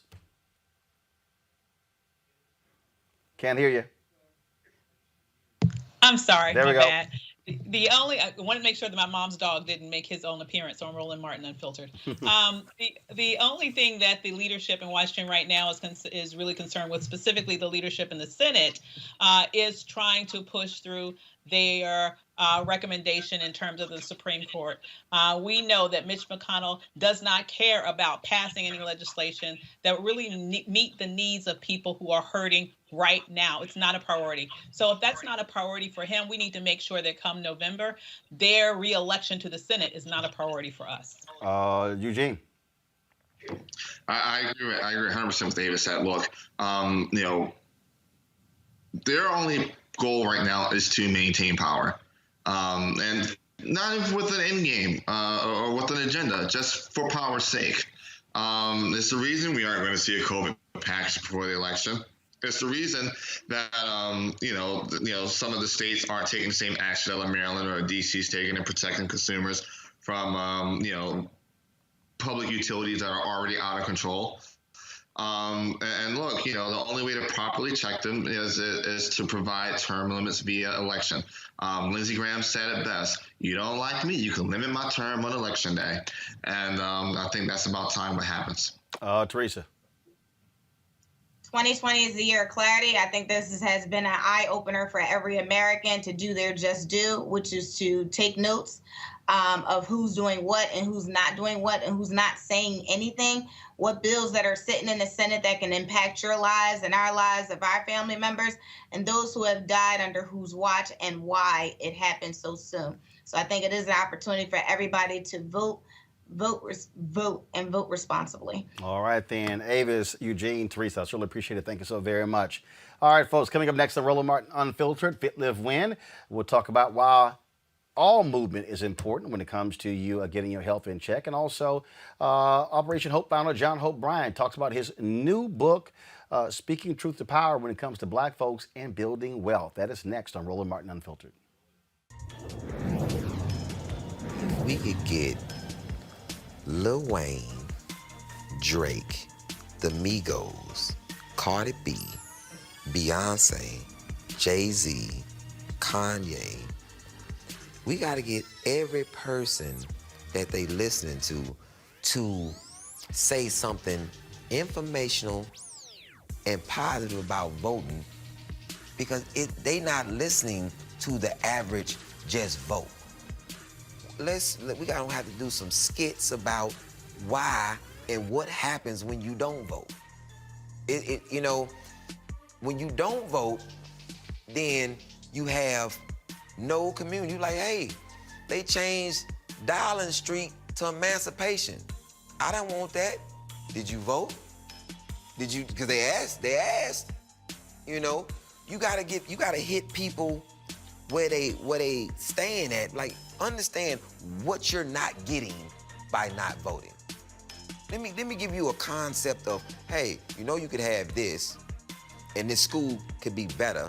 It could have this in this school, but you know how you get that? By voting. But you don't want to vote. What you need me to do? You want me to put a food truck in front of every voting stand? I'm handing out, as you vote, get you a hot plate as you walk off. What do I need to do to get you to understand that this is, do I need to get a bus and drive around and go to every elderly home and pick them up? Tell them we doing, it's bingo. You know what I'm saying? Pick them up. Because they gonna get on that bus. They going to bingo, and we got free divers too.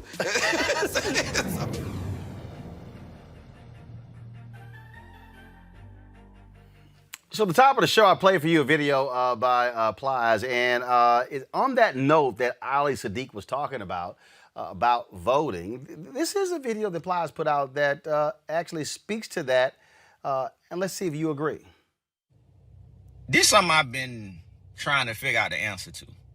We live in a country, 300 and some million people, and the majority don't feel that people who are incarcerated should be able to participate in our democracy. They shouldn't have the right to vote because they're incarcerated. Voting ain't a privilege. The system tries to make us believe that voting is a privilege. It's like in the education in this country. That ain't deemed as being a privilege. I can have been and went to jail, and I still have the right to get an education in this country. So why is it, I think besides 2 states, Vermont and Maine, that they're able to participate in an election, but the other 48 states in this country, people who are incarcerated can't participate in our election? And this is the problem that I got with it. You're saying they're not good enough citizens to participate in our election only because you know the power of the vote.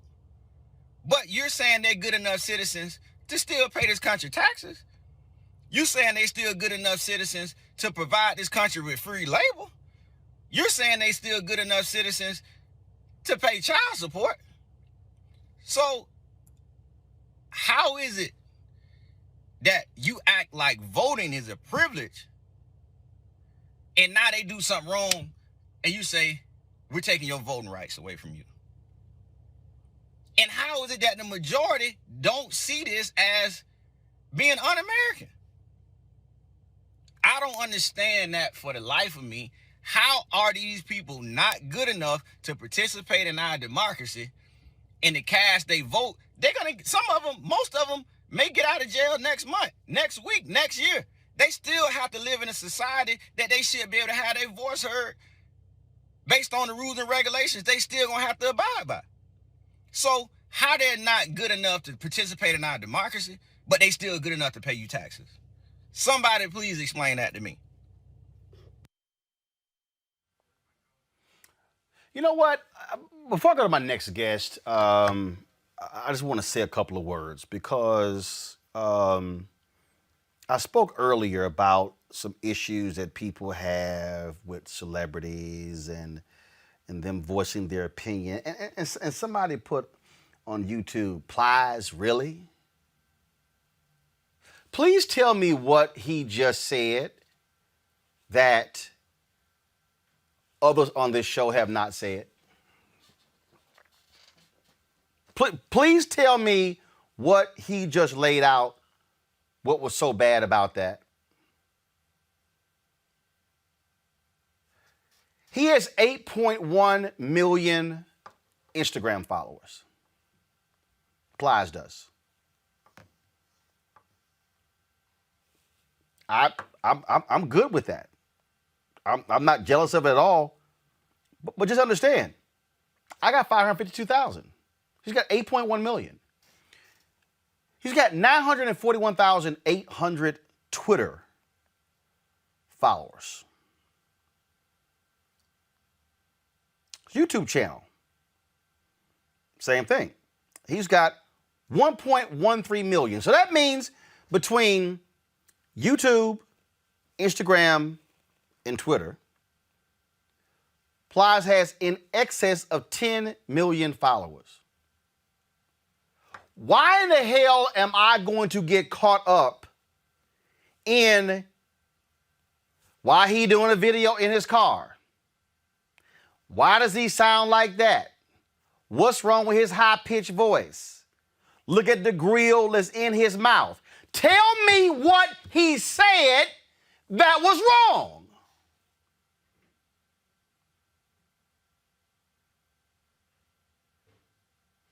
How can we demand that LeBron and KD and Steph Curry and athletes and entertainers, how can we demand that they care about politics and the news and issues and the election, and then we're so arrogant that we then start, well, you know, they don't look right, they don't sound right, I don't know why we showing that. He is reaching a group of people who don't watch this show.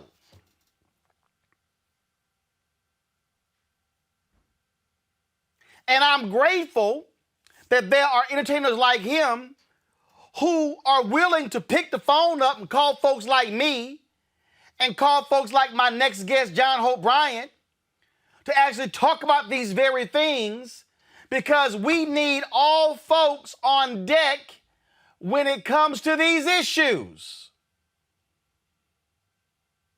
But some of us need to stop being so damn arrogant that we don't like the package that's presenting the information, when I would much prefer to have guys like Plies doing exactly what he's doing, using his platform to share knowledge and information with the people that follows him. That, to me, is how we're going to see a level of change in this country. John Hope Bryant breaks this down to a certain degree in his book, Up From Nothing, The Untold Story of How We All Succeed. Forward is by Ambassador Andrew Young. John, that was a perfect intro to it, because it really does bother me when black folks want to play the respectability game, when if you get caught up in, well, I don't like that song T.I. did, but when he spoke at Operation Hope, when he talked about black people monetizing our culture, what T.I. was saying is no different than what I'm doing by saying having my own digital show monetizing our culture. I think some of us get caught up in, well, I don't like how the package look, as opposed to what are they saying? But it's, Roland, as usual, you're prophetic and you're on point. And I think you're one of the classic voices for Black America, in Black America, to Black America, about Black America, during a 400-year-old social justice reckoning. So you're living in a moment in history, and you're playing an extraordinarily important orchestral role. So thank you for that. You're prophetic I just talked to T.I. yesterday, oddly enough. I just messaged him just now, a copy of the new book. It comes out tomorrow from nothing. And my only problem with this conversation, and I put it in the book, is it's a spectator conversation. Right. I say that there's three substantive roles that we play in society. There's three types of mentality: surviving mentality, thriving mentality, and a winning mentality. Winning are builders.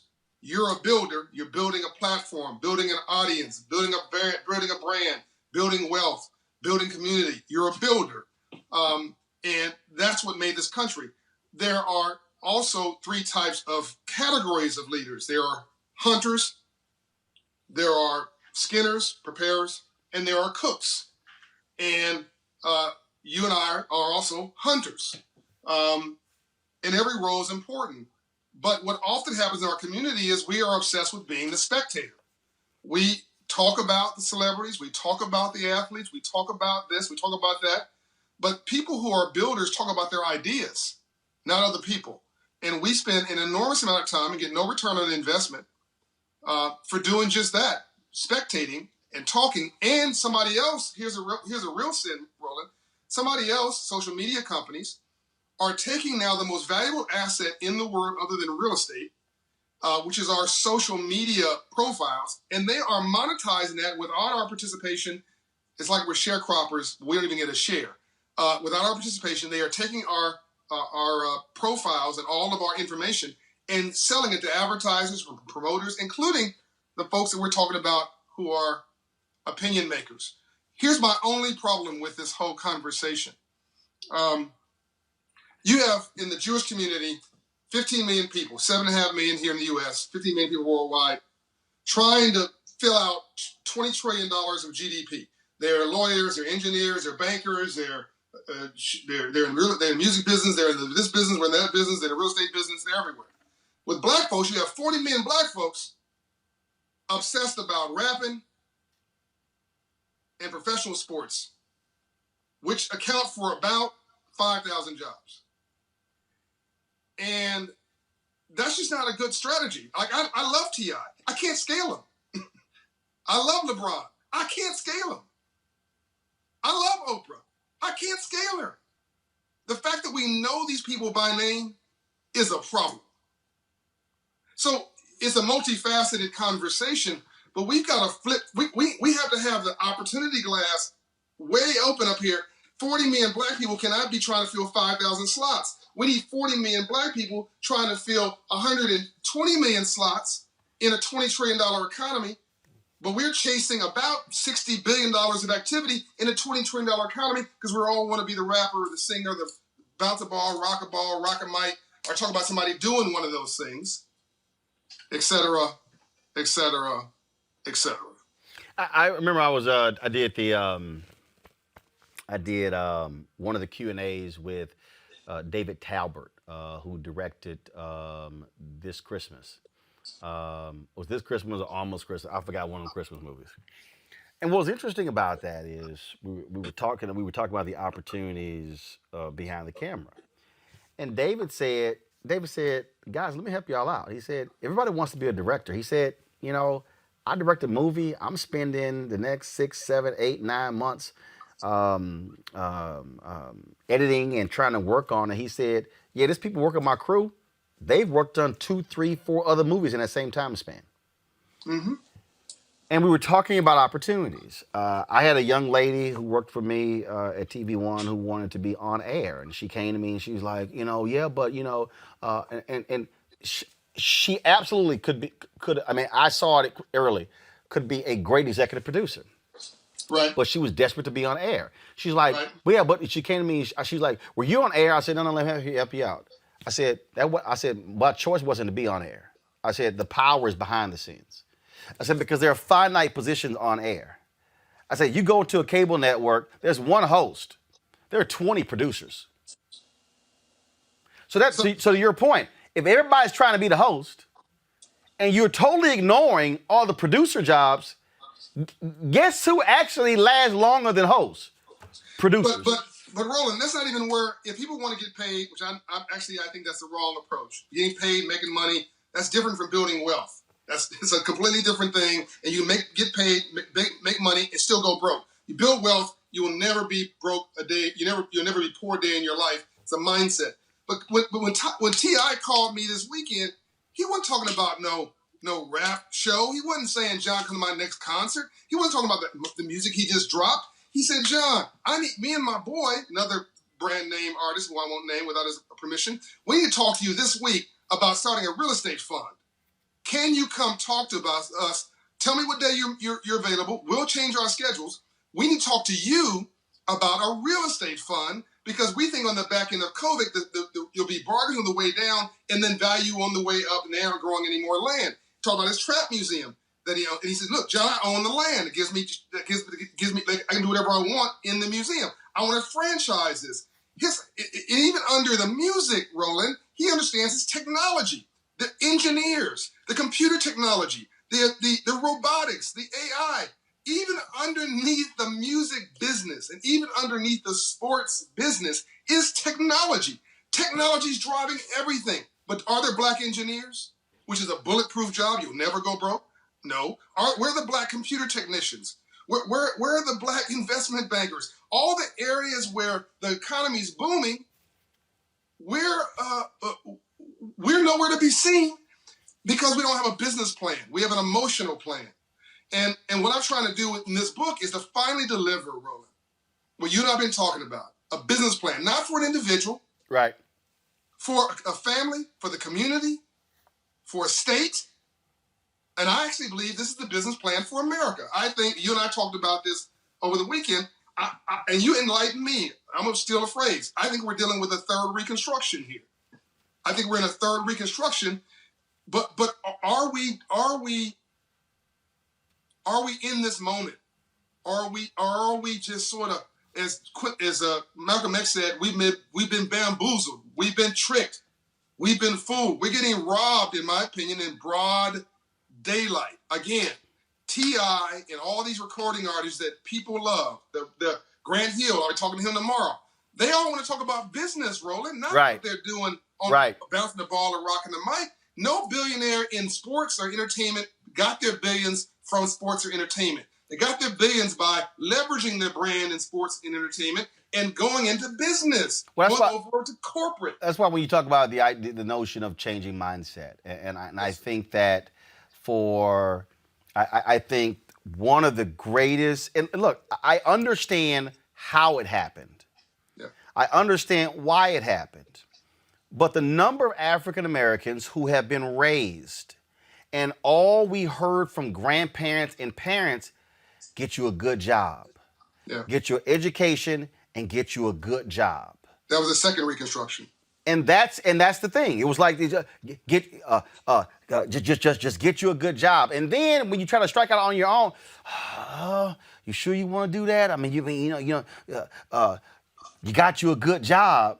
But the reality is, how about if I do this and I can supply good jobs to 20 other people? Yeah. Which actually means if you want to live by your good job, I can actually employ my family.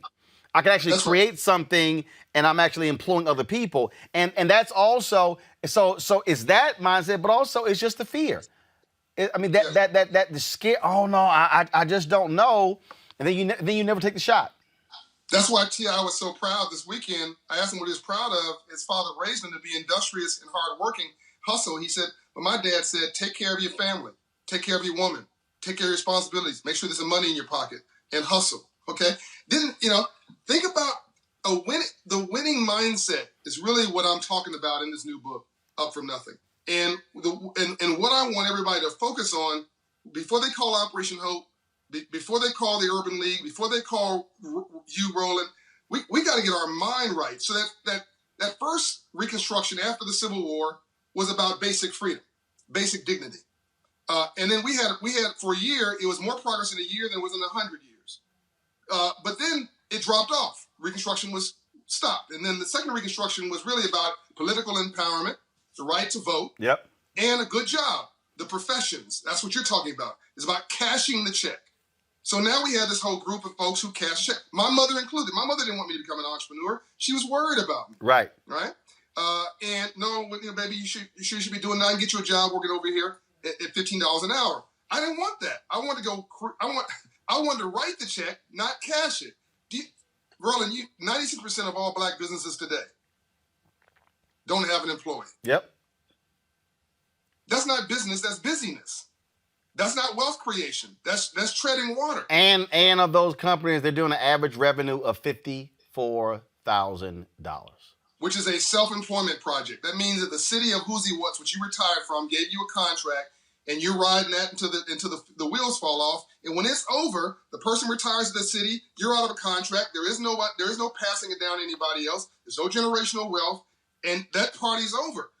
Look at all our institutions. We don't have $1 billion black bank. We don't have HBCUs that have endowments.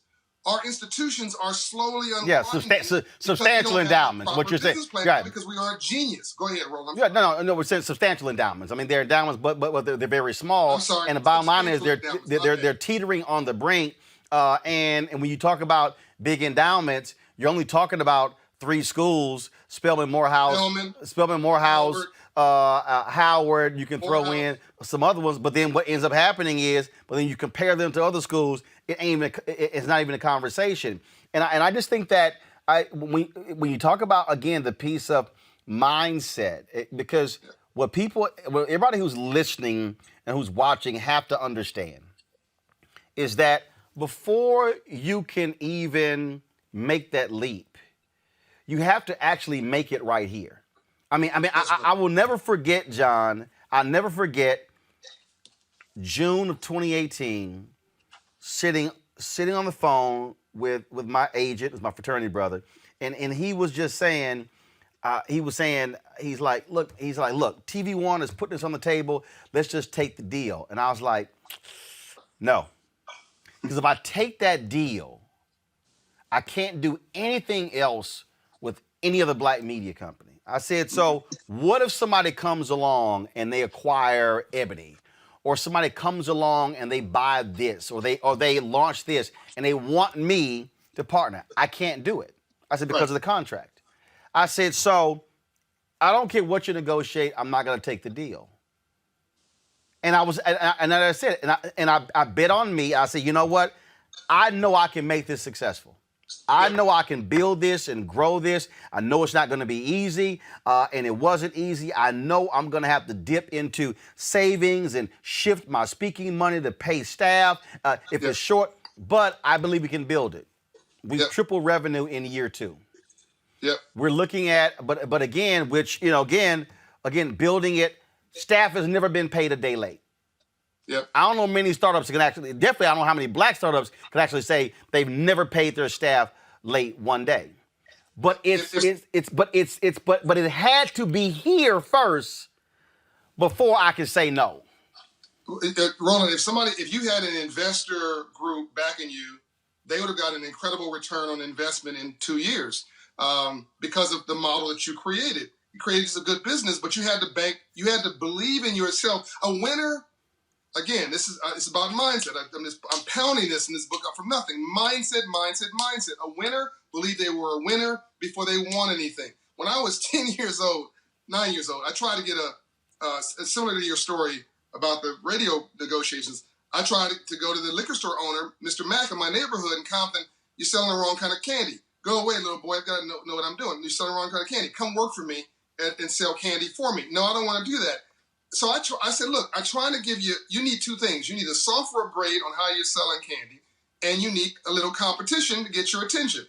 He ignored my idea about the software upgrade, about the advice of how to do it better, so I decided to give him competition. So I went to go work for him for 3 weeks, learn out where he bought the candy, worked at his worst job he had as a box boy. He paid me for research. I quit. 3 weeks later, I opened up the neighborhood candy house and put him out of business at 10 years old. What did that do for my self-esteem, for my confidence, for my belief in myself? I'm an entrepreneur today because of that early experience where I banked on me. And I now employ hundreds of people, and hopefully I will now employ thousands of people. And all the people who told me, go get rich, go get paid, make this easy money, be a salesman, be a broker, basically be a performer for somebody else's product. I'm like, that's all good. I'm sure somebody's talented in that regard. I'm not a rapper because I hate rapping. I love rapping. It's not my talent. I'm not a basketball player. It's not my talent. I'm a professional athlete up here. You're a professional athlete up here. And we're exhausted every day because we're using this like a professional athlete. But I built the largest nonprofit financial inclusion organization in America, Operation Hope, and the largest for-profit owner of single-family rental homes in America, the Promise Homes Company, $110 million today, one of the top 100 businesses in America, black-owned businesses in America, in 3 years, Roland. Mm-hmm. That last one, in 3 years. And I'm doing it part-time because I refuse to listen to the naysayers and the haters and people saying you can't do it and society saying, oh, racism is going to keep you from it. No, I'm over to round it through it. I'm going to get to it. When I get up in the morning, the devil says, oh, crap, he's up. Same with you. It's all my mindset. Folks, show the book again. Folks, it again is a book that you definitely want to get. It is called Up From Nothing, The Untold Story of How We All Succeed by John Hope Bryant. John, we appreciate it. Thanks a bunch. Love you, Roland. Love you, brother. It's Thanks a bunch. Folks, same thing. We talk about mindset. Let's transition to our next topic, and that is same thing when it comes to health and wellness. Yesterday, I posted a video, huh? Okay. Do we have Jim Jones?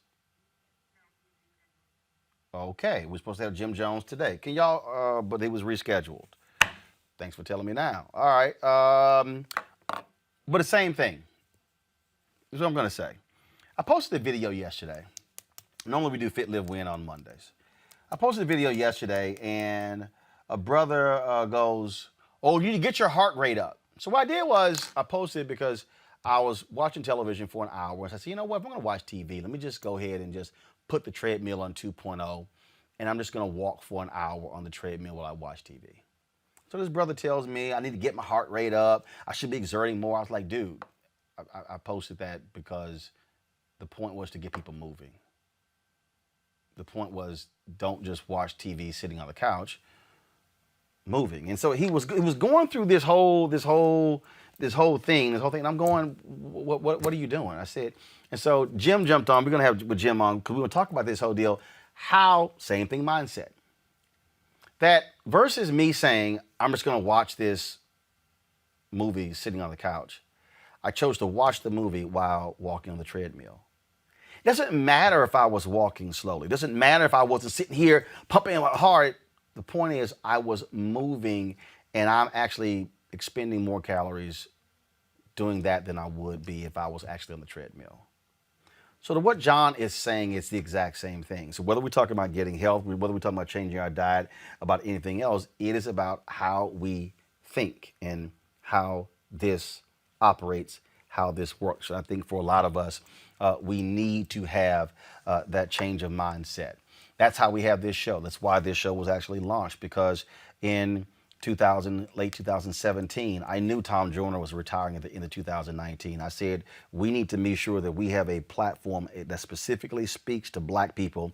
So when the 2020 election comes around, we are in position to be able to have an impact. Saw it then. Literally saw it 3 years before.